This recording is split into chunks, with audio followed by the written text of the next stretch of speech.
So regulation of acid base balance by respiratory system. நம்ம பார்த்த மொதல் system acid base buffer system முடிவாயிருச்சு. ரெண்டாவது சிஸ்டமாக இருக்கக்கூடிய ரெஸ்பிரேட்டரி மெக்கானிசம்ஸ் எப்படி ஆசிட் பேஸ் பேலன்ஸ் வந்து மெயின்டைன் பண்ணுது. CO2 carbon dioxide is produced by metabolic activities of the body. பாடியுடைய மெட்டபாலிக் ஆக்டிவிட்டீஸ் நடக்க நடக்க கார்பன் டை ஆக்சைடு வந்து பார்த்தோம்னா நம்ம பாடியில் அதிகமாக ப்ரொடியூஸ் ஆயிரும். இப்போது கார்பன் டை ஆக்சைடு அதிகமாகுதுன்னு வைங்களேன், அது என்ன அர்த்தம் அப்படின்னா உடம்புல இருக்கக்கூடிய அசிடிட்டி, அதாவது ஹைட்ரஜன் அயான் கான்சன்ட்ரேஷன் அதிகமாகுதுன்னு அர்த்தம். இப்போ ஹைட்ரஜன் அயான் கான்சன்ட்ரேஷன் அதிகமாகும் போது அது ஆட்டோமேட்டிக்காக அசிடோசிஸ் pH வந்து குறையும். அதே போல் இப்போ CO2 ரொம்ப கம்மியாயிருச்சுன்னு வைங்க, CO2 உடம்புல வந்து மெட்டபாலிக் ஆக்டிவிட்டீஸ்லாம் குறைஞ்சி போய் அல்லது வேற ஒரு காரணத்தினால் CO2 கம்மியாகுது உடம்புல. இப்போ CO2 கம்மியாகும்போது என்ன ஆகும், ஹைட்ரஜன் அயான் கான்சன்ட்ரேஷனும் உடம்புக்குள்ளே கம்மியாகும். இப்போ கம்மியாகும் போது அது என்ன ஆகும், ஆல்கலோசிஸ், உடம்பு வந்து நம்முடைய ஹியூமன் பாடி ஆல்கலோசிஸ், ஆல்கலிட்டி அதிகமாயிரும், pH வந்து அதிகமாயிரும். இப்போது pH குறையுது அல்லது pH அதிகமாகுது அப்படிங்கிற ரெண்டு இதை வச்சுக்குவோம். இந்த ரெண்டு விஷயத்தில் ஃபஸ்ட்டு ஒன் அசிடோசிஸ் அதிகமாகிடுச்சு அப்படின்னா ரெஸ்பிரேட்டரி சிஸ்டம் எப்படி அதை கண்ட்ரோல் பண்ணுது அப்படின்னா ஹைப்பர் வென்டிலேஷன், அதிகமாக வந்து வென்டிலேட் பண்ணுது. அதிகமாக வென்டிலேட் பண்ணும்போது அதிகமாக மூச்சு வாங்குதுன்னு வைங்களேன், அதிகமாக நம்ம மூச்சை வெளியே விடுறோம். அதிகமாக மூச்சை வெளியே விடும்போது கார்பன் டை ஆக்சைடை வந்து உடம்புல இருந்து அது வெளியே கொண்டு போயிடும். அதே போல் ஆல்கலோசிஸ் வந்துருச்சு, pH வந்து ரொம்ப அதிகமாகிடுச்சு அப்படின்னா pH அதிகமாகும் போது உடம்பு என்ன பண்ணும், ரெஸ்பிரேட்டரி சிஸ்டம் என்ன பண்ணுவோம்னா வென்டிலேஷனை குறைச்சிரும். நான் மூச்சு விடுறத அதனுடைய ரேட்டை வந்து ரெஸ்பிரேட்டரி ரேட்டை வந்து குறைச்சி கார்பன் டை ஆக்சைடை வந்து தக்க வச்சுக்க பார்க்கும் உடம்பு. அப்போது இந்த ரெஸ்பிரேட்டரி மெக்கானிசம் எப்படி ஒர்க் ஆகுது, ஒன்று அசிடோசிஸ் அதிகமாகும், அதாவது அசிடோசிஸ் அதிகமாகி pH குறையும் போது ஹைப்பர் வென்டிலேஷன் ஆகி CO2 கார்பன் டை ஆக்சைடை வெளியே தள்ளிடும். அல்லது ஆல்கோலோசிஸ் அதிகமாகிடுச்சு, CO2 நமக்கு தேவைப்படுது, கார்பன் டை ஆக்சைடு உடம்புக்கு தேவைப்படுதுங்கும் போது வென்டிலேஷனை குறைச்சி CO2 வந்து தக்க வச்சுக்க பார்க்கும். இதன் வாயிலாக pH வந்து உடம்பு மெயின்டைன் பண்ணுறது by respiratory mechanism. Then role of kidneys in maintaining acid base balance, renal mechanism. எப்படி கிட்னிங்கிறது பார்த்தோம் third line of defence, but very most powerful defence mechanism to maintaining the pH அளவு மெயின்டைன் பண்ணுறதுக்கு very powerful mechanism வந்து renal mechanism. இந்த kidneys எப்படி acid base பேலன்ஸை maintain பண்ணுது அப்படின்னா first one excretion of the hydrogen ions. Hydrogen அயானை வந்து அதிகமாக வெளியே தள்ளும். நம்ம போன இதில் பார்த்தோம் ரெஸ்பிரேட்டரி சிஸ்டம் CO2 அதிகமாக வெளியே தள்ளி அந்த அசிடோசிஸை குறைச்சிது. அதே போல் ஹைட்ரஜன் அயான் வந்து ரொம்ப அதிகமாக வெளியே தள்ளி யூரின் வழியாக வெளியே தள்ளி அதன் வாயிலாக pH வந்து மெயின்டைன் பண்ணுறதுக்கு கிட்னி உதவுது. இப்போ வெளியே தள்ளுறங்காட்டி அந்த அசிடிட்டி வெளியே போகிறங்காட்டி தான் யூரின்லாம் பார்த்தீங்கன்னா அசிடிஃபிகேஷன் ஆயிரும். யூரினுடைய ஆசிட் தன்மை அதிகமாகிறதுக்கான காரணம் ஹைட்ரஜன் அயான் கான்சன்ட்ரேஷன் அதிகமாக யூரினில் வெளியே போகுது. அல்லது என்ன பண்ணணும் அப்படின்னா பேஸ் ஆல்கலிட்டி வந்து ரொம்ப குறையுதுன்னு வைங்க, அசிடிட்டி அதிகமாகிடுச்சு, ஆல்கலிட்டி குறையுது அப்படின்னா இந்த பைகார்பனேட்டை நம்ம தக்க வச்சாகணும். அப்போ பைகார்பனேட்டு தக்க வைக்கிறதுக்கும் கிட்னிஸ் வந்து நமக்கு உதவுது. ஒன்று ஹைட்ரஜன் அயான் கான்சன்ட்ரேஷனை வெளியே தள்ளி உடம்புடைய pHஐ மெயின்டைன் பண்ணுது, அல்லது பைகார்பனேட்டை தக்க வச்சுக்கிட்டு pHனுடைய வேல்யூவை இது மெயின்டைன் பண்ணுது. பைகார்பனேட் பார்த்தீங்கன்னா HCO3 ஒவ்வொரு நாளும் அந்த கிட்னியுடைய குளோமெருலையில் வந்து ஃபில்டர் ஆகிட்டு இருக்கும். ஒவ்வொரு நாளும் ஃபில்டர் ஆகும். அது எவ்வளோ ஃபில்ட்ரேட் ஆகுது அப்படின்னா 4320 மில்லி ஈக்குவலன்ஸ் ஆஃப் ஃபில்ட்ரேட். ஒவ்வொரு நாளும் பார்த்தீங்கன்னா 4320 மில்லி ஈக்குவலன்ஸ் ஆஃப் ஃபில்ட்ரேட் வந்து பைகார்பனேட் உடம்பு வந்து ஃபில்டர் பண்ணுது. உடம்புல இருக்கக்கூடிய ரத்தத்தில் பிளட்லேருந்து போகக்கூடிய பைகார்பனேட் வழியாக 4320 மில்லி ஈக்குவலன்ஸ் ஆஃப் பைகார்பனேட்டை ஒவ்வொரு நாளும் கிட்னி ஃபில்டர் பண்ணுது. இப்படி ஃபில்டர் பண்ணி இத்தனை இவ்வளோ லார்ஜ் அமௌண்ட் ஆஃப் பைகார்பனேட்டை வந்து நம்ம வெளியே தள்ள முடியாது, எல்லாத்தையும் யூரின் வழியாக வெளியே தள்ளிட முடியாது. அப்போ என்ன பண்ணும் கிட்னி, அதை வந்து மெயின்டைன் பண்ணிக்க பார்க்கும், அதை வந்து ரிட்டைன் பண்ணிக்க பார்க்கும். அதே சமயம் என்ன ஆகுது, இன்னொரு பக்கம் பாருங்கள், 4380 milli equivalents of hydrogen ion concentration. Hydrogen அயான்ஸும் அதே மாதிரி யூரினில் வந்து பார்த்தீங்கன்னா ஃபில்ட்ரேட்டாக நிற்கிது. பைகார்பனேட் எப்படி யூரினில் ஃபில்ட்ரேட்டை கிட்னியில் ஃபில்ட்ரேட்டாக நிற்கிதோ 4320 மில்லி ஈக்குவலன்ஸ் ஆஃப் பைகார்பனேட் எப்படி ஃபில்ட்ரேட்டாக நிற்கிதோ அதே போல் 4380 மில்லி ஈக்குவலன்ஸ் ஆஃப் ஹைட்ரஜன் அயானும் யூரினில் ஃபில்ட்ரேட்டாக நிற்கிது. இப்போது இதையும் எல்லாத்தையும் வெளியே தள்ளிட முடியாது, இது எல்லாத்தையுமே வெளியே தள்ளிட முடியாது. அதனால் கிட்னி என்ன பண்ணும், 4230 மில்லி ஈக்குவலன்ஸ் ஆஃப் ஹைட்ரஜன் அயான பைகார்பனேட்டோட ரீஅப்சார்ப்ஷனுக்காக பயன்படுத்திக்கும். பைகார்பனேட்டு இங்கே நம்ம ரிட்டைன் பண்ணணுமா இல்லையா, பைகார்பனேட்டை நாம் தக்க வச்சுக்கிறதுங்காட்டி இவ்வளோ அமௌண்ட் ஆஃப் ஹைட்ரஜன் அயான் கான்சன்ட்ரேஷனை வந்து கிட்னி யூஸ் பண்ணிக்குது. Only 50 to 100 milli equivalents of hydrogen ion is excreted. ஒரு நாளைக்கு இவ்வளவு தான் கிட்னியினால் எக்ஸ்க்ரீட் பண்ண முடியும், மீதி எல்லாவற்றையும் பைகார்பனேட்டோடைய ரிட்டன்ஷனுக்காக கிட்னி பயன்படுத்திக்குது. ஸோ இப்போ இந்த மீதி இருக்கிறதெல்லாம் ஹைட்ரஜன் அயானாக வெளியே போயிடுது, எக்ஸ்க்ரீஷன் ஆயிரும், செக்ரீஷன் ஆயிரும். இப்போது இந்த ஹைட்ரஜன் அயான் கான்சன்ட்ரேஷன் உள்ளே தக்க வச்சது என்னென்னு பார்த்தீங்கன்னா, இந்த பைகார்பனேட்டோட ரிட்டன்ஷனுக்காக அதை வந்து ரீஅப்சர்வ் பண்ணுறதுக்காக கிட்னி பயன்படுத்திக்கிறதுங்கிறத நம்ம ஏற்கனவே பார்த்தோம். இப்போ இதன் வாயிலாக இந்த பைகார்பனேட்டை இப்படி மெயின்டைன் பண்ணணும்னா அதுக்கு தேவைப்படுறது என்னது, ஹைட்ரஜன் அயான் தான் நமக்கு தேவைப்படுது. அப்போ பைகார்பனேட்டை மெயின்டைன் பண்ணி ஹைட்ரஜன் அயான் கான்சன்ட்ரேஷனை தக்க வச்சு இது கிட்னி என்ன பண்ணுது அப்படின்னா ஒரு ஆசிட் பேஸ் பேலன்ஸை வந்து மெயின்டைன் பண்ணுது. ஸோ நான் சில பிக்சர்ஸ்லாம் உங்களுக்கு காமிக்கிறேன். இந்த கிட்னியுடைய இன்டர்னல் ஸ்ட்ரக்சர்ஸ், ஒரு நெஃப்ரான் இந்த பாதியாக கட் பண்ணி காமிச்சிருக்கிறாங்க. இதுலேருந்து ஒரு சின்ன பாதி எடுத்து இங்கே போட்டிருக்கிறாங்க.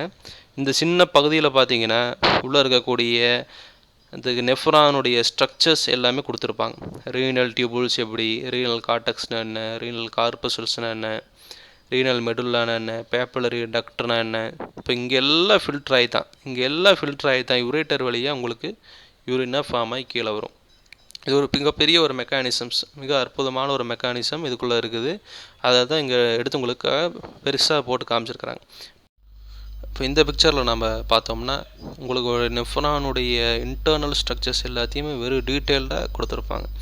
இப்போ பார்த்தீங்கன்னா அஃப்ரண்ட் ஆர்டீரியல் உள்ளே வருது, உள்ளே வந்து இந்த குளோமெருலஸில் வந்து ஃபில்ட்ரேட் ஆகி எஃப்ரண்ட் ஆர்டீரியல் வழியாக ஒவ்வொரு ரீனல் டியூபியூலுக்கும் பக்கத்தில் போய் அங்கே அந்த இடத்துல இருக்கக்கூடிய அந்த ரீனல் டியூபியூல்ஸோட டிஃப்யூஷன், சில செக்ரீட் ஆகக்கூடிய சில பேசஸ், சில ஆசிட்ஸு, சில சால்ட், இதையெல்லாம் இந்த இடத்துல கூட டிஃப்யூஸ் ஆகி தேவையான இடங்களில் அதை ரீஅப்சர்வ் பண்ணிவிட்டு மீண்டும் வந்து பார்த்திங்கன்னா ரீனல் வெயின் வழியாக நம்முடைய ஹார்ட்டுக்கு திருப்பி போயிடும். இப்போ இந்த நெஃப்ரானுடைய இன்டர்னல் ஸ்ட்ரக்சர்ஸ், ரொம்ப இம்பார்ட்டன்ட் ஸ்ட்ரக்சர்ஸ் என்னென்னு பார்த்தோம்னா ப்ராக்சிமல் கன்வொலுட்டர் டியூபியூல், ஃபஸ்ட் இருக்கக்கூடிய இந்த குளோமெருலைக்கு அடுத்ததாக வரக்கூடிய ப்ராக்சிமல் கன்வொலுட்டர் டியூபியூல், அடுத்தது ஒரு யூ ஷேப்டு ஒரு லூப் மாதிரி இருக்கிறது லூப் ஆஃப் ஹென்லி. இந்த லூப் ஆஃப் ஹென்லிக்கு அடுத்தது இருக்கக்கூடிய எல்லாமே டிஸ்டல் கன்வொலுட்டர் டியூபியூல்ஸ். இந்த டிஸ்டல் கன்வொலுட்டர் டியூபியூல்ஸ் எங்கே போய் முடியுது அப்படின்னா கலெக்டிங் டக்ட் வழியாக இது வந்து கீழே அப்படியே போயிடும். இதுதான் நெஃப்ரான்ஸுடைய ஒரு இன்டர்னல் ஸ்ட்ரக்சர். இதில் பார்த்தீங்கன்னா உங்களுக்கு இருக்கக்கூடிய கெப்புலரிஸ், அந்த ஆர்டரிஸ் எல்லாம் எப்படி வந்து பக்கமாக இருந்து ஒவ்வொரு டியூபியூல்ஸ் கிட்ட இருந்தும் எப்படி ஈஸியாக டிஃப்யூஸ் பண்ணி அந்த நியூட்ரிஷன், தேவையான ஆசிட்ஸு, தேவையான பேசஸ் எல்லாம் எப்படி ரிட்டைன் பண்ணி மீண்டும் கொண்டு போகுது அப்படிங்கிறத ஒரு பிக்சரில் உங்களுக்கு சொல்லியிருக்கிறாங்க. அடுத்தது இப்போது இந்த பிக்சர் ரொம்ப இம்பார்ட்டண்ட்டான ஒரு பிக்சர். இதை பாருங்கள். அந்த உள்ளே இருக்கக்கூடிய டியூபியூல்ஸ், இதுதான் டியூபியூல், இதுதான் ஃபுல்லாக இருக்கக்கூடியது தான் டியூபியூல்ஸு. இந்த டியூபியூல் உள்ளே பார்த்தீங்கன்னா டியூபுலார் லியூமன் வரும். இதுதான் அந்த பைப்பு மாதிரியான ஸ்ட்ரக்சர். இது வழியாக தான் நம்மளுடைய அப்சர்வ் ஆன யூரின் வந்து இது வழியாக தான் போகும். இப்படி போகும்போது இது கட் பண்ணி காமிச்சிருக்கிறாங்க இல்லையா, இந்த கட் பண்ணி காண்பிக்கப்பட்ட பகுதி தான் வந்து பார்த்திங்கன்னா அந்த சரௌண்டிங் லேயர் நீங்கள் எடுத்துகிட்டு பார்க்கும்போது இந்த ஒவ்வொரு செல்ஸாக இந்த டியூபியூலை சுற்றி ஒவ்வொரு செல்லாக இருக்கும். இப்போ இந்த செல்லுக்கு நடுவில் பார்த்தீங்கன்னா இன்டர்ஸ்டிஷியல் ஃப்ளூயிட்ஸ் இருக்கும். ஒவ்வொரு செல்லுக்கு நடுவில் பார்த்தீங்கன்னா சில ஃப்ளூயிட்ஸ் வந்து ஓடிக்கிட்டே இருக்கும். அதுக்கு அட்ஜசண்ட்டாக பக்கத்துலேயே பார்த்தீங்கன்னா பெரிடியூபுலர் கேப்பலரிஸ் வழியாக இந்த நியூட்ரிஷன்ஸு, இந்த ஆசிட் அண்ட் பேசஸ்லாம் ரீஅப்சர்வ் ஆகிறதுக்கு இந்த பெரிடியூபுலர் கேப்பலரி ரொம்ப யூஸ்ஃபுல்லாக இருக்கும். இது வழியாக தான் நம்மளுடைய நியூட்ரிஷன் எல்லாமே வெளியே போகுது. வெயின்ஸ், ரீனல் வெயின் வழியாக மறுபடியும் உடம்புடைய ஃபங்க்ஷனுக்கு எடுத்து செல்லப்படுகிறது. அடுத்தது secretion of the hydrogen ion concentration hydrogen ion occurs by two pump. இந்த ஹைட்ரஜன் அயான் இருக்கு இல்லையா, இந்த ஹைட்ரஜன் அயான் எப்படி வந்து உருவாகுது, எப்படி வந்து அந்த இடத்துல செக்ரீட் ஆகுதுன்னு பார்த்தீங்கன்னா, அது ரெண்டு பம்ப் வழியாக செக்ரீட் ஆகுது. ஒன்று சோடியம் ஹைட்ரஜன் ஆன்டிபோட் பம்ப்பு. இந்த சோடியம் ஹைட்ரஜன் ஆன்டிபோட் பம்ப் எப்படி இருக்குன்னா, இந்த டியூப்லர் செல் பார்த்தோம் அப்படியே போன பிக்சரில் டியூப்லர் செல் இருந்துச்சு, நடுவில் இருந்த அந்த பைப்பு தான் டியூப்லர் லூமன். இந்த டியூப்லர் லூமனுக்குள்ளே பார்த்தீங்கன்னா டியூப்லர் ஃப்ளூயிட்ஸ் ஓடிக்கிட்டே இருக்கும், அதுதான் யூரினாக வந்து வெளியே கன்வெர்ட் ஆகி வெளியே போகும். இப்போ இந்த டியூப்லர் ஃப்ளூயிடில் என்ன இருக்கும் அப்படின்னு பார்த்தீங்கன்னா, ஆல்ரெடி சோடியம் அதில் கூட இருக்கும். டியூப்லர் செல்லுக்குள்ளே பார்த்தீங்கன்னா உங்களுக்கு ஹைட்ரஜன் அயான்ஸ் இருக்கும். இப்போ என்ன ஆகும் அப்படின்னா, இந்த pump sodium hydrogen antiport pump வழியாக ஹைட்ரஜன் வந்து ஷிஃப்ட் ஆகி டியூப்லர் லூமனுக்கு போயிடும், சோடியம் வந்து ஷிஃப்ட் ஆகி டியூப்லர் செல்லுக்கு வந்துடும். இந்த பம்பு வந்து பார்த்திங்கன்னா ஹைட்ரஜனை அந்த சைடு கொண்டு போயிட்டு சோடியம் இந்த சைடு கொண்டு வரக்கு தான் இந்த பம்பு வந்து யூஸ் ஆகும். இதே போல் ATP driven proton pump. ATP அப்படிங்கிறது அடினோசைன் ட்ரைபாஸ்பேட். அந்த அடினோசைன் ட்ரைபாஸ்பேட்டுங்கிறது ஒரு எனர்ஜி. இந்த எனர்ஜி வழியாக இந்த ஹைட்ரஜன் அயான் செக்ரீட் பண்ணுறது ATP driven proton pump.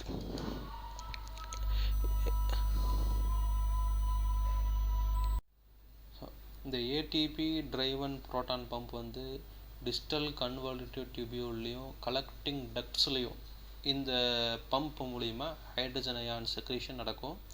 Sodium hydrogen antiport pump வந்து பார்த்திங்கன்னா டிஸ்டல் கன்வர்டிவ் டியூபியூல்ஸில் மட்டும் இருக்கும். அந்த இடத்துல ஹைட்ரஜன் அயானோட செக்ரீஷன் இந்த மாதிரி இருக்கும். அடுத்தது excretion of the hydrogen ions occurs by 3 mechanisms. Hydrogen ions எப்படி வெளியே போகுது, உடம்புல இருந்து எப்படி வெளியே போகுது அப்படின்னு பார்த்தோம்னா, அது 3 மெக்கானிசம்ஸ் இருக்குது. First one bicarbonate mechanism, second one phosphate mechanism, third one ammonia mechanism. இந்த ஃபஸ்ட்டு இருக்கக்கூடிய பைகார்பனேட் மெக்கானிசமில் இந்த 3 பிக்சர் நான் பார்த்துக்குங்க, நல்லா ஞாபகம் வச்சுக்கோங்க. First one interstitial fluids. நான் ஒரு ரெப்ரசன்டேஷனுக்காக தான் இந்த மாதிரி கொடுத்துருக்குறேன். இருக்கக்கூடிய இன்டர்ஸ்டிஷியல் ஃப்ளூயிட் இது. அதுக்கு அட்ஜசண்ட்டாக இருக்கிறது டியூப்லார் செல், அதுக்குள்ளே இருக்கக்கூடியது டியூப்லார் லியூமன். டியூப்லார் லியூமனுங்கிறது அந்த பைப்பு, அந்த யூரின்லாம் போகக்கூடிய அந்த பைப் டியூப்லார் ஃப்ளூயிட்ஸ் போயிட்டுருக்குமா இல்லையா, அந்த பைப்பு தான் டியூப்லார் லியூமன். அதில் இருக்கக்கூடிய ஒட்டிகிட்டு இருக்கக்கூடிய செல்ஸ் வந்து டியூப்லார் செல்ஸ். அதுக்கு 2 டியூப்லார் செல்ஸுக்கு அந்த டியூப்லார் ரீனல் டியூபுல்குள்ளே இருக்கக்கூடிய ஃப்ளூயிட்ஸ் வந்து பார்த்தோம்னா இன்டர்ஸ்டிஷியல் ஃப்ளூயிட்ஸ். இப்போ பார்த்தீங்கன்னா ஹைட்ரஜன் அயான்ஸ் வந்து பார்த்தீங்கன்னா ப்ரீவியஸ் மெக்கானிசம்ஸ் பார்த்தோம்லே, சில பம்பெல்லாம் பார்த்தோம் போன ஸ்லைடில். அந்த பம்ப்ஸ்லேருந்து வரக்கூடிய செக்ரீட் ஆகக்கூடிய ஹைட்ரஜன் அயான்ஸ் வந்து டியூப்லார் லியூமனில் இருக்கும். அதே மாதிரி பைகார்பனேட் அப்படிங்கிறது ஒரு ஃபில்ட்ரேட் தானே, ஃபில்ட்ரேட்டாக அதே டியூப்லார் லியூமனுக்குள்ளே பைகார்பனேட்டும் இருக்கும். இந்த ரெண்டும் ஆட் ஆகி கார்போனிக் ஆசிடாக வந்து இந்த இடத்துல உருவாகும். கார்போனிக் ஆசிடை ஹைட்ரஜன் அயானும் பைகார்பனேட்டும் சேர்ந்து கார்போனிக் ஆசிட்ஸை உருவாகும். இந்த கார்போனிக் ஆசிட் வந்து கார்பன் டை ஆக்சைடாகவும் வாட்டராகவும் கன்வெர்ட் ஆகியும் டிசோசியேட் ஆயிரும். இங்கே செக்ரீட் ஆகப்பட்ட இங்கே உருவாக்கப்பட்ட இந்த கார்பன் டை ஆக்சைடு டியூபுலார் செல்ஸுக்குள்ளே போயிடும். டியூபுலார் செல்ஸுக்குள்ளே போய் என்ன பண்ணும், அங்கே இருக்கக்கூடிய வாட்டரோட ஜாயிண்ட் ஆகி மறுபடியும் கார்போனிக் ஆசிடை டியூபுலார் செல்ஸுக்குள்ளே உருவாக்குது. இப்போ இந்த கார்போனிக் ஆசிட் மறுபடியும் டியூப்லார் செல்லுக்குள்ளே டிசோசியேட் ஆகி பைகார்பனேட்டாகவோ ஹைட்ரஜன் அயானாகவும் டியூப்லார் செல்லுக்குள்ளே டிசோசியேட் ஆகுது. இப்போ இந்த பைகார்பனேட் இன்டர்ஸ்டிஷியல் செல்லுக்குள்ளே போயிடும். அதே சமயம் என்ன நடக்கும் அப்படின்னா, இந்த இங்கே செக்ரீட் ஆகப்பட்ட இங்கே உருவாகப்பட்ட இந்த ஹைட்ரஜன் அயான்ஸ் அப்படியே பார்த்த அந்த பம்ப் வழியாக சோடியம் ஹைட்ரஜன் ஆன்டிபோட் பம்ப் வழியாக இந்த இருக்கக்கூடிய ஹைட்ரஜன் அயான் டியூபுலார் லியூமனுக்கு ஷிஃப்ட் ஆயிரும். டியூபுலார் லியூமனில் ஏற்கனவே இருந்த சோடியம் அயான்ஸ் டியூபுலார் செல்லுக்குள்ளே வந்துடும். இப்போ இங்கே வந்த சோடியம் அயான் என்ன ஆகும், இன்டர்ஸ்டிஷியல் ஃப்ளூயிடுக்குள்ளே போய் ஏற்கனவே அங்கே இருக்கக்கூடிய பைகார்பனேட்டோட ஜாயிண்ட் ஆகி சோடியம் பைகார்பனேட்டாக இன்டர்ஸ்டிஷியல் ஃப்ளூயிடுக்குள்ளே போயிடும். இந்த மெக்கானிசம் எங்கே நடக்குது அப்படின்னா, ப்ராக்சிமல் அண்ட் டிஸ்டல் கன்வெர்ட்டர் டியூபியூல்ஸில் இந்த மெக்கானிசம் நடக்குது. அண்ட் ஆல்சோ இந்த லூப் ஆஃப் ஹென்லி. அப்போ ஓவராலாக ஹோல் ரீனல் டியூபியூல்ஸில் நடக்கக்கூடிய ஒரு மெக்கானிசம் வந்து பைகார்பனேட் மெக்கானிசம். அடுத்தது பாஸ்பேட் மெக்கானிசம். இப்போ டியூபுலார் செல்லுலேருந்து ஆரம்பிக்குது. டியூப்லர் செல்லில் ஆல்ரெடி இருக்கக்கூடிய கார்பன் டை ஆக்சைடோ வாட்டரோ என்ன ஆகும் அப்படின்னா கம்பைண்ட் ஆகி கார்போனிக் ஆசிடாக உருவாகுது. கார்போனிக் ஆசிட் ஹைட்ரஜன் அயானாகவும் பைகார்பனேட்டாகவும் டிசோசியேட் ஆகி இந்த இடத்துல டியூப்லர் செல்ஸில் நிற்குது. இப்போ டியூபுலர் லியூமனில் இருக்கக்கூடிய டைசோடியம் ஹைட்ரஜன் பாஸ்பேட் என்ன ஆகுது, சோடியம் அயான்ஸ் வந்து அதிலிருந்து வெளியே வந்து ஆல்டோஸ்டிரோனுடைய ஒரு உந்துதலின் காரணமாக ஆல்டோஸ்டிரோனுடைய ஒரு ரியாக்ஷன்னால் சோடியம் அயான்ஸ் வந்து டியூபுலர் செல்ஸுக்குள்ளே வந்துடும். இப்போ இந்த சோடியம் அயான் இங்கே வந்து சோடியம் அயானும் இங்கே இருக்கக்கூடிய பைகார்பனேட்டும் இன்டர்ஸ்டிஷியல் ஃப்ளூயிட்ஸுக்குள்ளே போய் சோடியம் பைகார்பனேட்டாக உருவாயிரும். அதே சமயம் இப்போ சோடியம் உள்ளே வந்த காரணத்தினால இங்கே இருக்கக்கூடிய ஹைட்ரஜன் அயான்ஸ் சோடியம் உள்ளே வந்துருச்சு, அதை ஷிஃப்ட் பண்ணணுமே, இப்போ இங்கேருந்து அங்கே ஒன்று போகணுமே, அதனால ஹைட்ரஜன் அயான்ஸ் இங்கிருந்து டியூபுலர் லியூமனுக்குள்ளே போயிடுச்சு. இப்போது இதில் இருக்கக்கூடிய ஹைட்ரஜன் அயான்ஸோ இங்கே இருக்கக்கூடிய ஏற்கனவே ஒரு சோடியம் போயிடுச்சா இல்லையா, அதனால் இங்கே இருக்கக்கூடிய சோடியம் ஹைட்ரஜன் பாஸ்பேட் என்ன ஆகும் அப்படின்னா சோடியம் டைஹைட்ரஜன் பாஸ்பேட்டாக உருவாகுது. இந்த சோடியம் டைஹைட்ரஜன் பாஸ்பேட்டாகவே கிட்னியிலிருந்து யூரேட்டர் வழியாக பாடியை விட்டு வெளியே எக்ஸ்கிரீட் ஆகுது. இந்த மெக்கானிசம் எங்கெங்கே நடக்குது அப்படின்னா டிஸ்டல் கன்வல்யூட்டட் டிபியூல்ஸ் அண்ட் கலெக்டிங் டக்ட்ஸில் வந்து இந்த மெக்கானிசம் நடக்குது. அந்த லாஸ்ட் மெக்கானிசம் அப்படி பார்த்தீங்கன்னா அமோனியா மெக்கானிசம்.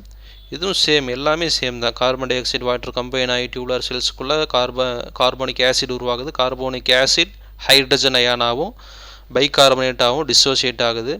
இதில் இந்த அமோனியா எங்கேருந்து வருதுன்னு பார்த்தீங்கன்னா இந்த டியூபுலர் செல்ஸுக்குள்ளே குளூட்டமைன் வந்து குளூட்டமிக் ஆசிட்ஸாக வந்து கன்வெர்ட் ஆகிட்ருக்கும்.